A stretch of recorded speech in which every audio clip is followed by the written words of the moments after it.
Lenora. Lenora is different from others. Years of perfect stitching experience. Lenora linen, cotton cloth and stitching. Pandikad Road, Vandoor. മാനഭംഗ കേസിലെ പ്രതി 25 വർഷത്തിനു ശേഷം എടക്കര പോലീസിന്റെ പിടിയിലായി. തിരുവനന്തപുരം ആറ്റിങ്ങൽ സ്വദേശി രാജുവിനെയാണ് പോലീസ് അറസ്റ്റ് ചെയ്തത്. പ്രതിക്കെതിരെ സമാനമായ 2 കേസുകളാണുള്ളത്. 1999 ആഗസ്റ്റ് മാസത്തിലും ഡിസംബറിലുമാണ് കേസിനാസ്പദമായ സംഭവം. ഇയാൾ താമസിച്ചിരുന്ന ചെമ്പൻകൊല്ലിയിൽ മറ്റൊരു വീട്ടിൽ അതിക്രമിച്ചു കയറി സ്ത്രീയെ കയ്യിൽ കയറി പിടിച്ച് മാനഭംഗപ്പെടുത്തിയതാണ് ആദ്യ കേസ്. സ്ത്രീയുടെ പരാതിയിൽ പോലീസ് കേസെടുത്തെങ്കിലും പ്രതിയെ പിടികൂടാൻ കഴിഞ്ഞില്ല. ഈ സംഭവത്തിന് മാസങ്ങൾക്ക് ശേഷമാണ് രണ്ടാമത്തെ കേസ്. പ്രതി താമസിച്ചിരുന്ന ചെമ്പൻകൊല്ലിയിലുള്ള മറ്റൊരു വീട്ടിൽ അതിക്രമിച്ചു കയറി കുടുംബസമേതം താമസിച്ചിരുന്ന സ്ത്രീയെ മാനഹാനിപ്പെടുത്തുകയും സ്ത്രീയെ കത്തികൊണ്ട് വെട്ടിപ്പരിക്കേൽപ്പിച്ചുമെന്നുമാണ് പരാതി.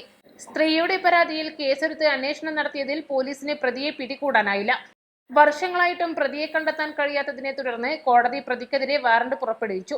തുടർന്ന് നിലമ്പൂർ ഡിവൈഎസ്പി ബി ബാലചന്ദ്രന്റെ നിർദ്ദേശപ്രകാരം എടക്കര ഇൻസ്പെക്ടർ NB ഷൈജുവിന്റെ നേതൃത്വത്തിൽ പോലീസ് അന്വേഷണം ഊർജിതമാക്കി.